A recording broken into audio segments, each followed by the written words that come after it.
Welcome back to another episode of the Goober Support Tech Talk podcast. I'm Zach. And I'm Alex. And we've been skirting around the topic for a little bit now. It's finally time to dive into gaming PCs. Oh, yeah.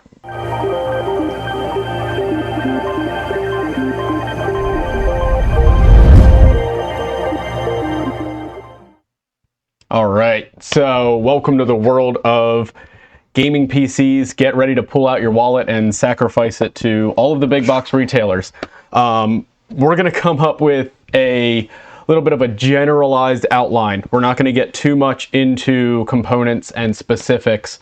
We'll do that in a later video. We'll do like more of an instructional guide on that. But today we're going to talk about coming up with a budget, the form factor, pre-builts and laptops, how to price out a custom computer if you're going to go that route. We'll dive into components a little tiny bit, just a little surface level.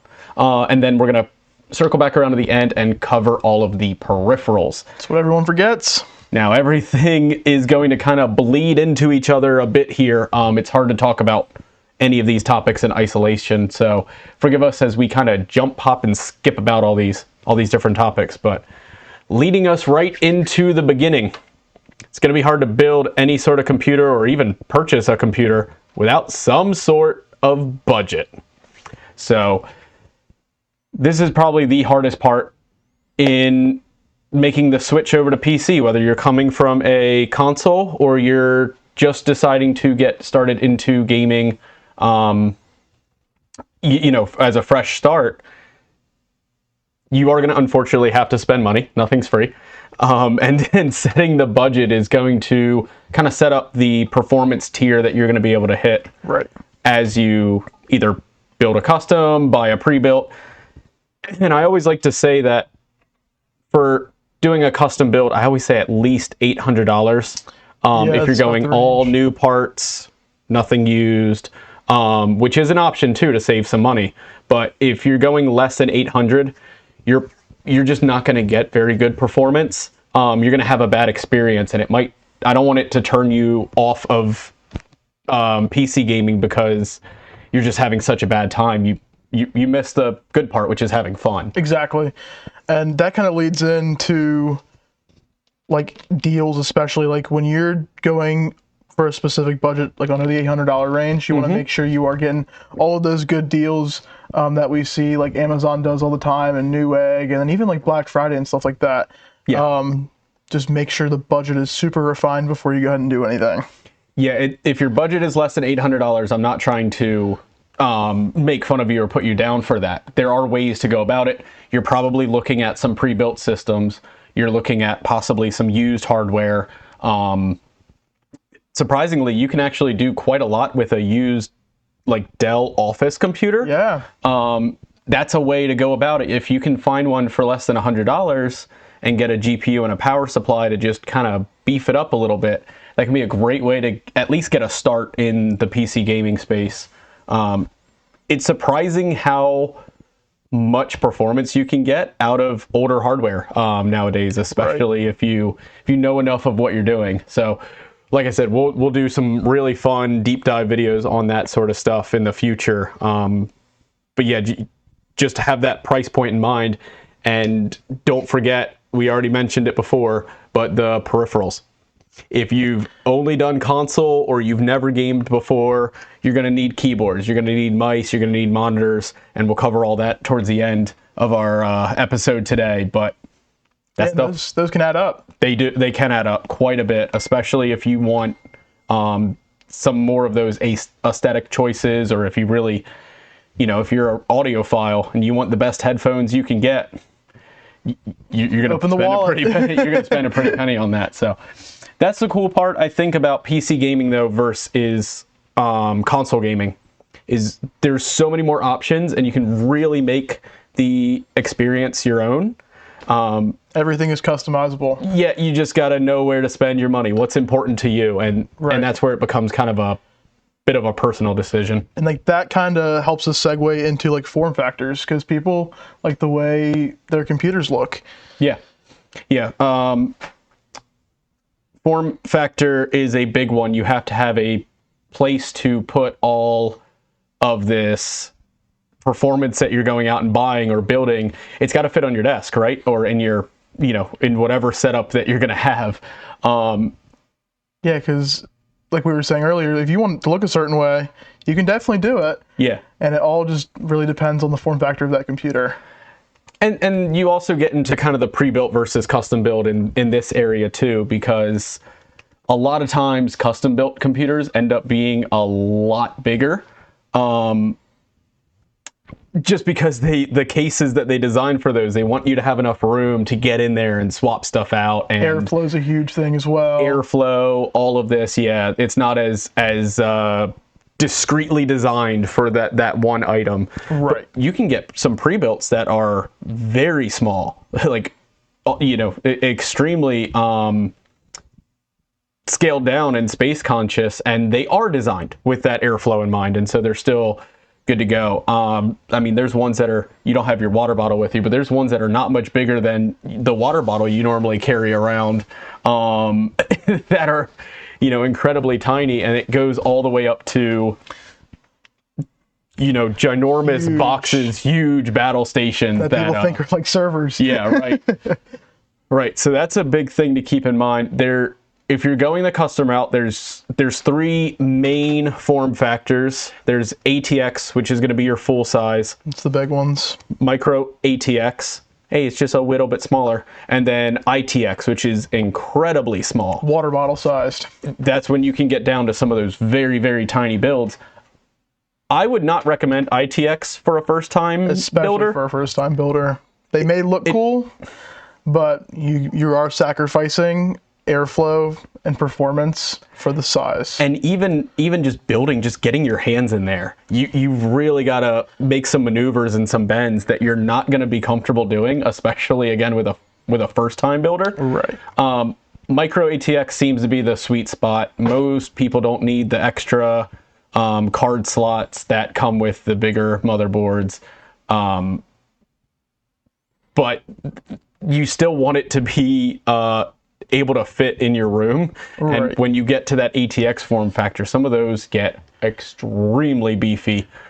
And those micro ATX ones, for people who have desks where they have like built-in cabinets and stuff like that, that's the ones that you're looking for, even though we don't really recommend you put them in a little cabinet there since they can't breathe. Don't suffocate your computer as soon as you build it and get it all out of the garage or wherever the kitchen table. But it's a real thing. People like their rooms to look nice, so you're gonna hide them sometimes. Maybe work on some ventilation there. And then the other thing with form factor too is if you're doing a pre-built or obviously even a laptop, that is another form factor type as well. And so that is something to keep in mind too. Hey, are you gonna shove this thing behind your monitor and hide it the whole time? Or are you going to carry it around and bring it on flights and bring it to hotels and all that sort of stuff? So just that's a big one to keep in mind to make sure you get what you want. Which, speaking of those smaller devices and laptops, let's go ahead and switch over to some pre-builts and why that might be a good option for you. Yeah, definitely with pre-builts. One, you don't have to worry about building the computer. That's the main thing. It's a very tedious process. I personally like to explain building a computer as a very expensive Lego set. There are things that can go wrong. You could miss pieces, but it's all part of the fun of building a computer. Yeah, and sometimes that's not an option for people though, and they want to just buy something off the shelf. Right. It usually comes with some level of support to get you up and running. Obviously, all the big brands, they all have their own gaming line in some way, shape, or form. So if you're thinking of a computer right now, they probably have a gaming line. There's also custom builders that do pre-builts as well. I don't want to call any of them out by name. Definitely do your research on that one. Yes, very big decision. Now, those types of the custom builders, they are going to charge a building fee. So they're also going to probably mark up the components a little bit. So you're not going to get as quite of a good deal by going through them, but you're going to eliminate a lot of that headache and stress of having to do everything yourself. You don't have to learn how to install Windows and all of that. And then obviously the one where the pre-built makes the most sense is if you are going to go laptop. There's basically no way to build a laptop custom, at least not easily, not without a 3D printer and all sorts of crazy gadgetry. So if you're going laptop, if you need something to be mobile, you are almost certainly going to go through one of the big brands, and there's tons of options out there. Tons. It's going to really come down to your personal preference there, and again, your budget. And like yours is a good example here because Yeah. it's a productivity and can be used as a gaming laptop since you do have a graphics card. Yeah, it's a little bit best of both worlds. That's definitely, why we chose this model for our work computers. But there, excuse me, there's definitely limitations with going with a laptop. Even if it says it has the same hardware as a desktop computer, it might actually be slightly different parts. Sometimes they're not completely open about what is in the laptops as much. And even if it is a full version of the desktop part, a lot of times it's limited by power, and so that it doesn't overheat, and also so it doesn't completely drain your battery. Right, because they are known to completely kill batteries. So. Yes. If you're gaming on battery power, you're not going to get very far. Unfortunately, everything now is just resource hungry, and it's going to eat all of that up very quickly. So pre-built, and I do want to circle back around real quick too to what I was saying earlier. There's nothing wrong with grabbing a off-the-shelf office computer and kind of doing some of that retro modding in order to make it a gaming machine. The one thing that you're going to run into almost immediately doing that is most of the time the power supplies that come with those computers Not reputable. they're not good, and a lot of times they won't even have the extra connectors that you need to start using a graphics card, which is definitely something I'm going to recommend if you're trying to game. So you're going to have to change out at least those two components. You're going to have to change the power supply and add the graphics card in. So again, a good way to kind of get away with a tighter budget, but there is going to be some work involved there. Obviously, that Yeah, and those are just the main things because you do have to worry if it still is a hard drive, a mechanical hard drive. If you're only running on like 8 gigabytes of RAM now, we're on Windows 11, and it's hard to run. Yeah. So gaming, you definitely have to make sure you have all of your peripheral or all of your components pretty much in that range. Yeah, you're going to have to do a little bit of extra work yourself in order to make sure that that is running, but that's the price you pay for possibly getting away with a $500 build that can still go toe-to-toe with the modern consoles. It's kind of a good way to skip some of the sticker shock when you get to the end. One of the other ways you can save money, though, is by going with a custom build. You're not going to be paying the builder fee. Doing it yourself. You're doing a lot more legwork yourself. Yeah. And this is custom from the ground up. You're going to be going on Amazon and Newegg and just ordering parts and putting something together. So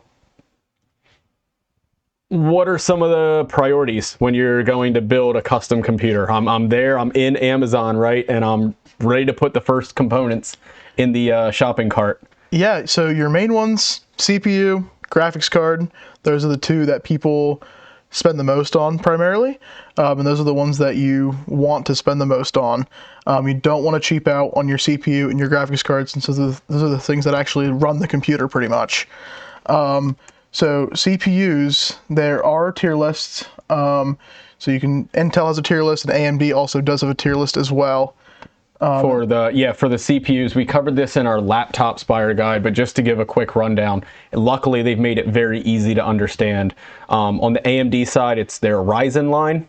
On the Intel side, it is their Core line, and it goes Ryzen 3 and i3, Ryzen 5, i5, Ryzen 7, i7, Ryzen 9, i9. And they do have some classes of each. They do have some like submodels. The AMD side has the X3D, which just has some extra parts of the CPU like kind of just moved over to help with 3D animations. So it's meant for gaming.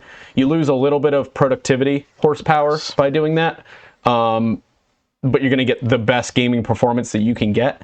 The Intel side is a little bit more convoluted, but they do have what are called unlocked processors that allow you to overclock and take advantage of some extra features on your motherboard. On the GPU side, that's where things get messy. Yeah, and this list here kind of helps show everything. Yeah. So this is just an example. There's a ton of different variations, but as you see on the AMD column there, their naming convention, it's going to be RX. That's their product line for graphics cards right now. It'll be a number. Right now we have it as a blank. That's going to be the generation. So right now we are on 7th gen, but towards the end of this year, we'll probably be talking about the next generation. That's how these things go. It's just every year. A new one, bigger, the revolving door. Yep. And AMD starts at the 500 level. That's going to be the performance level. And it goes up in an ascending order. So right now, just to give you a quick rundown, we would have like the, point my finger there. It'd be the 7500, then the RX 7600, then the RX 7600 XT, blah, blah, blah. Yeah, that's where they all have like an XT or an XTX attached to them, pretty much just stating that one's more than the other. Yes, so AMD on their side, they're going to use XT on the end of their product number there to show that it is the bigger brother version of whatever the base model is. And of course, they go all the way on their high end right now, the RX 7900 XTX, which is an even bigger brother to the already big brother. And that's the kind of naming convention AMD is using. Now, NVIDIA, on the other hand, just the set here. That's going to be the other side. Basically the same thing. They're going to call them the RTX blank 0 and then 50. So it's going to be, we call them by the generations, that tens place. So right now we are on the 40 series, and that first card would be the RTX 4050. And then of course you go down the tier order, just like you would expect. Their little wrinkle to their naming convention is that TI that gets added in as early as the RTX 4060 Ti for this current generation. That might change in the future. They've offered that, and then they've not offered it in different tier levels. And then they also have a Super as well, which is like that XTX line where it's the bigger brother. Yes. And you can see there are, currently in their lineup, there are some that are, like the example we have listed here is the RTX 4080 Super. There is a 4080 Ti Super. So, they can conjoin those together and make one really, really big product title, which just makes the whole thing very confusing. But basically, when it comes down to it, on AMD and NVIDIA, bigger number, more performance. It's basically going to be the gist of it, but which also more expensive. Yes, bigger number, more money. Yep. But that's going to be, again, the summation of it there. When we get around to the other parts of the computer, you're going to have a compatible motherboard to your CPU. You're going to have to get an amount of memory. I would say for gaming, you got to look at least 16 gigs, minimum, I would say. I'd recommend anywhere upwards of 32. 32 would be like perfect if you can swing that. If you have 4 slots for memory on your board, you might be able to get away with starting with 16, save $100 or so right now, and add that in later. That's always an option. Because that's what I did when I built mine. I put a 16 gig kit in, and then I added another 16 later, which very much did help. Yes. And then, drives, you want a fast drive, you probably want an NVMe for your boot drive at least. You can get away with a 2.5 inch SATA drive for your game library. Drive speed is not as important in gaming as you would think. You just want something kind of modern and kind of fast. Right. But again, that's something you can always add. Luckily, Steam and Xbox both make it incredibly easy to set a second drive up as your install drive. So it's something you can add down the road if you need to save some money now. Epic's a little bit more of a pain, but it is still possible. You might have to more look at the guide. settings. Yeah. It's like buried in the settings, unfortunately. But with the Steam and the Xbox app, it's literally just an option that you toggle on in settings, and you change, to your second drive, and you can get away with, again, a SATA drive that might be 2 terabytes. It costs as much as a 500 gig NVMe. Those prices are kind of in flux right now. Yeah. So if you're watching this later, that might all change, and you might just want to go ahead and go with a big NVMe drive. Because that's currently right now, NVMEs and SATA drives, the NVMEs are just a little bit more expensive. Yeah. I know you and I both have NVMEs in our computers, and we love them. They work very well. Yeah, we kind of caught those on a good sale. Right. And those prices had come down for a bit after the COVID times, after the dark ages. But we are starting to see another round of chip shortages, and so those prices are going back up a bit. Yes. So once you kind of have all of those components kind of laid out, and now you're trying to really figure out your pricing and your budgeting, a great resource is going to be pcpartpicker.com. I've spent many hours on there. Yes. If you're not aware, this website will allow you to add components now that you have a kind of an idea of what you're. It's going to find the cheapest price, and it's going to tell you if they work together or not. There are some caveats to that. It's not perfect, but it's going to get you 90% of the way there. And there's even a button at the bottom when you're done building everything that just says, add to my Amazon cart. Yep. And also on PC Part Picker, which is very nice, is if you have no clue what you're looking at, but you do want to look at something more towards your budget, they do have people who already built their computers. They put their guide on it and show what components they used, and a lot of the time they'll add pictures of the final product and everything like that. And that's also a very good stepping stone if you are interested in building your own custom computer.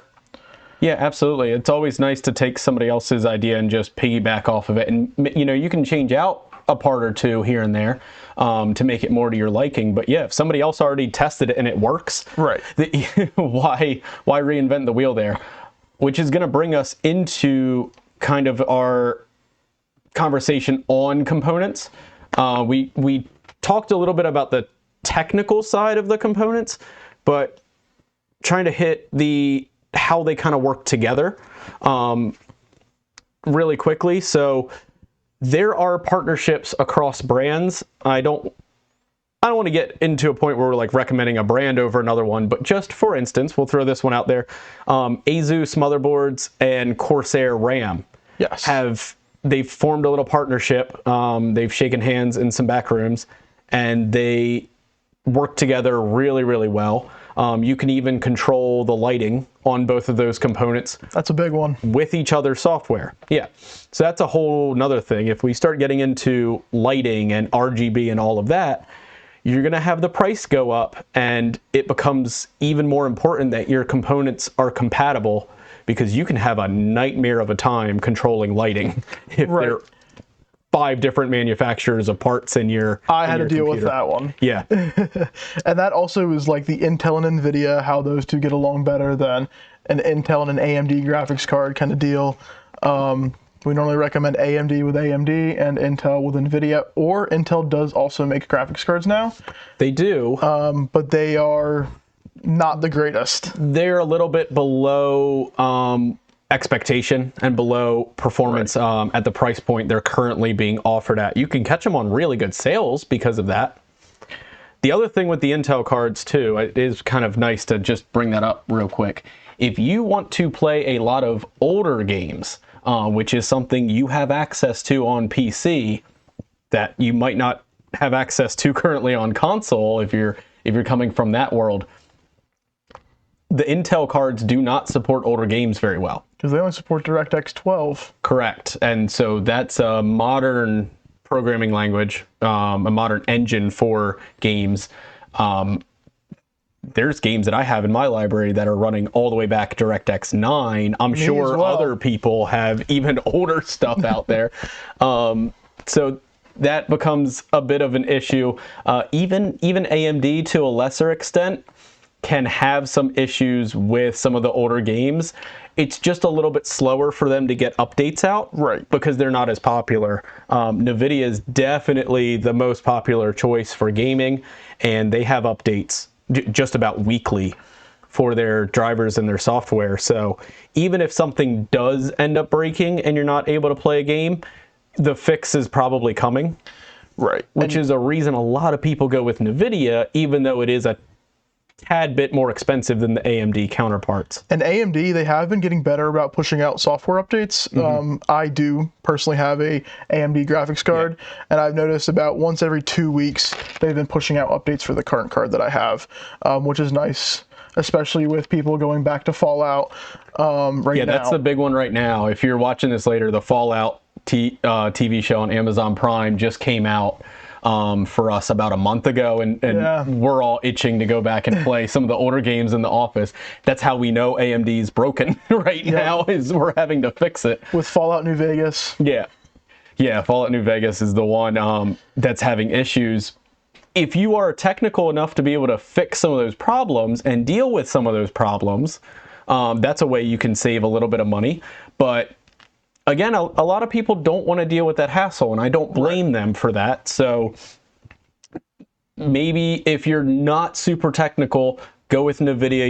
You're probably going to have an easier time. Right, and they overall, getting drivers for the cards and everything like that, it's a very simple process. Yes. Versus the AMD, which you kind of do have to dig a little deeper to grab. Yeah, absolutely, especially if you're not running like you referenced earlier, an AMD CPU and GPU. Right. That makes it a little easier because you're updating both at the same time. But if you're running Intel and an AMD GPU, the graphics card side, you're now going to two places for your updates. And let's be honest, we all forget stuff like that all the time. Yep. So that's a good thing, just a fun fact tip sort of thing. When in doubt, go check your drivers. Oh, yeah. Go check your drivers when things stop working, when a game doesn't load.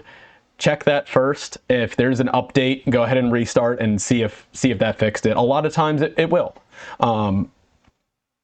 Really though, when it comes to components working together, the only thing that you have to kind of keep in mind nowadays, compatibility has become a lot more universal. Oh, yeah. You just don't want to put too much money into one part and not enough in another, that you're going to create what we call bottlenecks, where all of that power kind of collects at a point, and this one part that it runs up against is the part that's bringing the whole computer down. If you're into cars, it would be like dropping a V8 engine into a tiny little Chevy Sonic or something like that. The transmission isn't going to be able to handle it. The rear end isn't going to be able to handle it. You're going to break some things. And that's primarily seen with people upgrading their graphics cards, just because that is a key point that people want, and they think, oh, just because I'm upgrading my graphics card doesn't mean I need to upgrade anything else. But I may have an older CPU that can't handle all the power this graphics card is throwing at it. Because I have some friends that have had that issue. Yeah. And unfortunately, we've had to replace their CPU and motherboard and go down that whole rabbit hole. Without getting too much into computer engineering and giving anybody a degree on it, the way the graphics are actually generated is, it turns out the GPU actually only handles the second half of the work.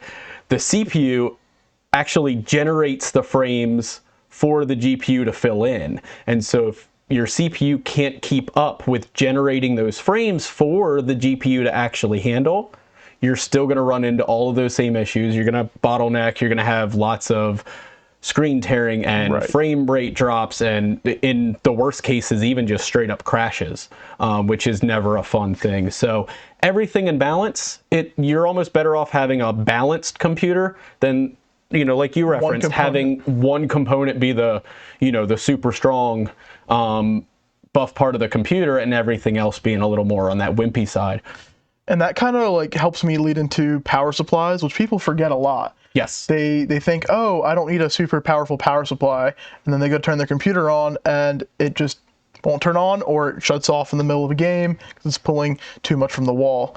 and there is a very low budget side, and then there is a higher side, and a lot of people like to go towards the lower side. I do always try to tell people to overspec the power supply a little bit.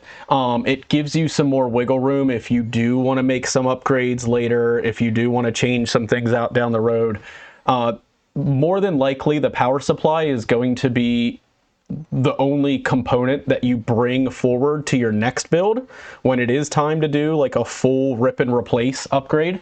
Possibly the case too, but that's not really a electronic component in all of this. Right. But the power supply should last you 10 years if you're buying a reputable one, possibly even longer. And a lot of them do warranty for that long. They do. Which is very nice, because if it does fail before that warranty's over, they will just replace it for you. The good news is PC Part Picker gives you an estimator on how much wattage you're going to pull. I would double that. So if it says you're going to pull 300, I would try to look at a 600 watt power supply. If you're going over 1,000 watts, that's where the the price point becomes a little skewed. It shifts. It starts to get really expensive at 1,200 watts, at 1,600 watts. Just make sure you actually need that, or that you're going to need it soon, because otherwise you're just going to be spending way too much money. Right. It seems like $850 and 1,000 is kind of a good sweet spot for most people, unless you're grabbing all top tier high shelf components. Right, like if you're going with a 4090, we're going to recommend a super beefy power supply just to be able to handle all of the power it is pulling. Yeah, but if you're going like mid-range, I think it's like, my advice is yes, over-spec the power supply, but I think you can also get caught up in spending a lot of money, right, like way over-speccing it. So just go a little bit above what you need, and it'll last you a long time, as long as you take care of it. And a lot of people, they do sorry to cut you off, they do also, they don't know if they want to get a fully modular power supply or a semi-modular power supply or just a non-modular power supply. And I definitely recommend leaning towards the semi to full modular, just so you don't have all of those extra cables laying in your computer for no reason at all. I had made that mistake myself. Yes. By getting a non-modular power supply, and I regretted it and returned it and bought a fully modular power supply. It does help you, especially if you are a newer builder. That's going to be the scariest part, is hooking up all of the cables from the power supply. And that's, like Alex said, it adds a lot of bulk to the build. And then it makes you second guess yourself, where you're like, oh wait, I have an extra cable. What does it do? I got to plug it in somewhere. Right. And instead of trusting your gut and just going with what actually needs to be plugged in. So definitely semi or fully modular. If you're going through PC Part Picker, it lists that out as a category, so you can tell that very easily. And I think that's going to do it on the component level. Yeah, we covered about almost everything. So now it's the last part of the build. It's the part that you're actually going to see, touch, and feel every single day. It's the peripherals. It's going to be your mice, your keyboards, monitors, all that good stuff. Look, nothing is more painful than watching somebody build a $2,000 awesome gaming computer, and then it turns out they have a 1080p monitor at 60 hertz. Right, and they're using their factory Dell keyboard and mouse as well. Yes. If you like the Dell keyboard and mouse, no offense to people. No offense, but especially the monitor too. If you're getting to that price point, it's time to look at an actual gaming monitor. There's a couple advantages that a gaming monitor is going to have over a just office productivity monitor that you can find for $100 on Amazon. You're going to get usually higher refresh rates, which now that you've gotten off of console and you're not limited to 60 hertz anymore, you're going to want the extra frames. 144 is kind of 144 is the minimum. because you're going to jump from either 60 or 75. And that's what I normally recommend for like casual gamers, people who play single player games primarily, even like sports games like Madden, FIFA, stuff like that, where you don't have to worry about having the maximum FPS at all times, just for people who want to actually enjoy the game. Yeah, any sort of esports or shooter game, you're going to want as many frames as possible. Right. So then you start getting into the 175 hertz, 244, 265. I mean, they have 500 hertz monitors at this point. Ridiculous. You can go insane with that. But if you're coming off of a console experience, like you said, a little bit more casual, not too worried about that kind of stuff, I feel like 144 is a good sweet spot to kind of get some price to performance out of that. But then you might also be interested in resolution as well, because now you have access to 1080p, 2K, 4K, and possibly even beyond that if you have some of that high-end stuff. We are starting to see like 8K monitors not really hit shelves yet, but the prototypes are coming out. It's going to be there possibly by the time this actually goes up. So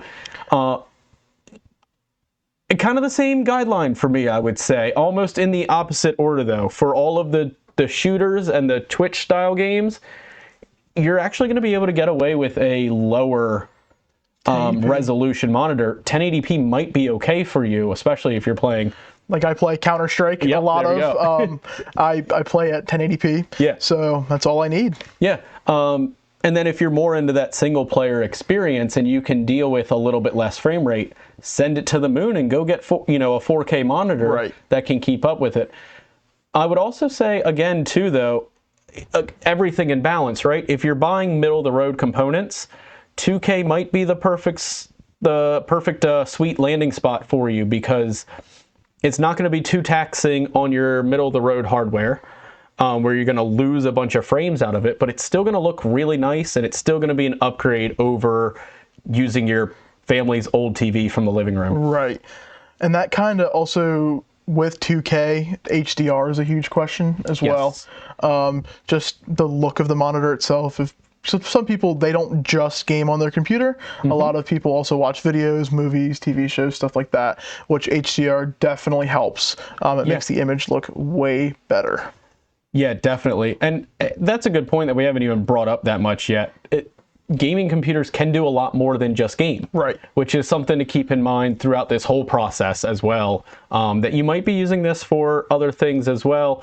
When you get into that monitor category, be careful of getting a crazy curved monitor that only does 4K, that's stuck at that super high refresh rate, and then, like you said, maybe not having another nice to have feature like a blue light filter or HDR, if you're going to be using it for more than just gaming. If you're just gaming, it's fine, go for it. But the other peripherals that are a big deal, keyboard and mouse.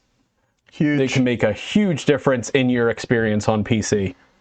Like personally, I prefer wired or wireless peripherals.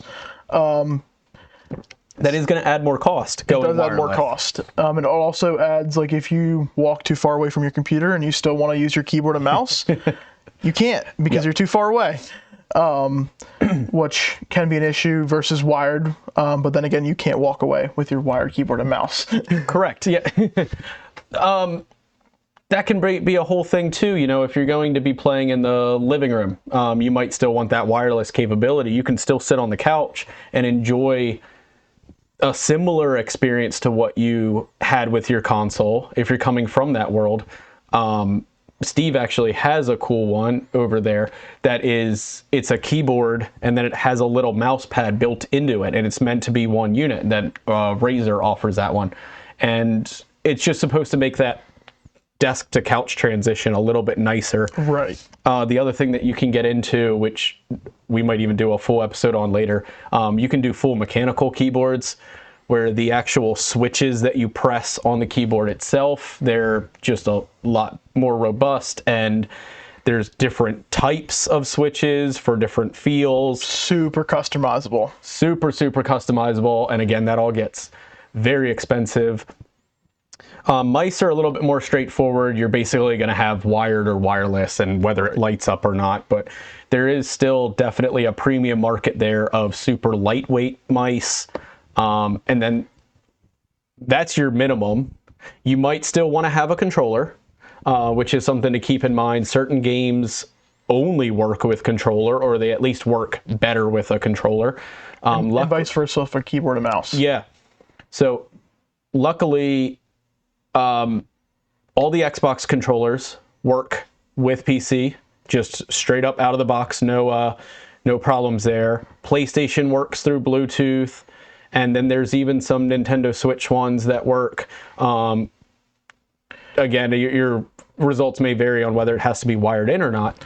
There's also some cheap options on Amazon too. Yeah, that's another thing I want to circle back to is you may or may not have Bluetooth right on your motherboard.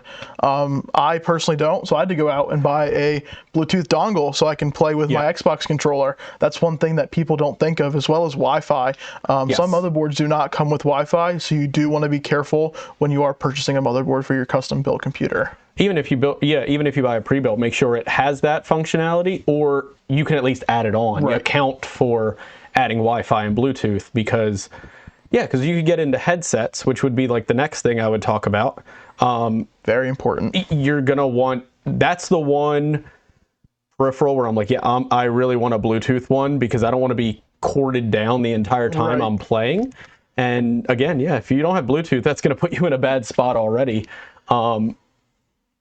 But yeah, a lot of desktop computers, they don't come with speakers anymore. No. That used to be a thing. So you're going to need either some sort of headset, some sort of desktop speakers. I personally use a TV soundbar that I kind of hid behind my monitors. That's a good way of getting that functionality for a little cheaper. And some monitors, they do come with speakers. You do have to search pretty hard to find monitors with speakers nowadays, unfortunately. Yeah, they're putting so much technology into making it a gaming monitor that they skip out on the speakers a lot of times. So definitely double check that before you buy. And even if those monitors come with speakers, they're usually not the best. Not the greatest. So you're still going to want a headset for when you actually want to hear the game. If you're okay with just having a little bit of background noise, your monitor speakers might be okay for at least a while. And then finally, that brings us to like the last couple more custom, more specific peripherals. If you're into sim racing, for instance. Which I am. Yep. There's a whole slew of racing wheels that you can get into. We're definitely not going to get into the nitty gritty there. Right. It's just remember to keep that in mind as you're budgeting and everything. The Logitech entry level stuff is like $200 to $300, and it's fine. It's a really good starting point. It works very well. But the prices do go up from there, and you could almost invest as much into a sim wheel as you do the computer itself that drives it. Thousands of dollars. For people that like flight simulators, there's HOTAS, actual throttles and joysticks that you can use that simulate that cockpit feeling a little bit better. Same thing there. You have $200 to $300 ones, and then you also have like, this was actually in an airplane and we ripped it out and gave it to you for a couple $1,000s. So think about what games you are gonna want to play on your PC, and then you can kind of shift some of your parts and peripherals around to that and budget it in there, because those are some of the experiences that you can only get on the PC, or at least work a little better on the PC, that really takes it to that next level and makes it a more complete and a more fun experience. Exactly. There's nothing better than throwing up a racing game and actually nailing a drift with, the wheel and popping it into gear and everything. You can't beat that feeling, and it just completes the whole experience if you're into that sort of thing. So we just covered a lot. That's a lot of information. And we didn't even talk about like actually putting the computer together yet. Right. This is going to be a process. If this is a road you want to go down, you've got a lot of homework in front of you. And hopefully this was entertaining and it gets your brain kind of the gear spinning in that right direction so that you can start to make some informed decisions. Definitely do some other research. Don't just trust our word. A lot of research is key. Everybody has their own thought process on how you should go about this process, and I'm not going to say ours is more right. It's going to be different for you. It's going to be different for what you're looking for and looking to get out of it. But this is at least a start. Hopefully there'll be some more informative, more walkthrough type videos by the time this goes out, and we'll be able to link to those. If you want to see more content like this, please leave some comments. Let us know what you would like us to cover in upcoming episodes. If you do have any questions, just feel free to ask them. We will answer. Leave some questions down in the comments below. Remember to like, follow, subscribe, all that stuff. Think about the notification bell. Yes, it helps us out, and then you'll never miss content from us, which is super cool too. So thank you guys so much for joining, and we will see you next time.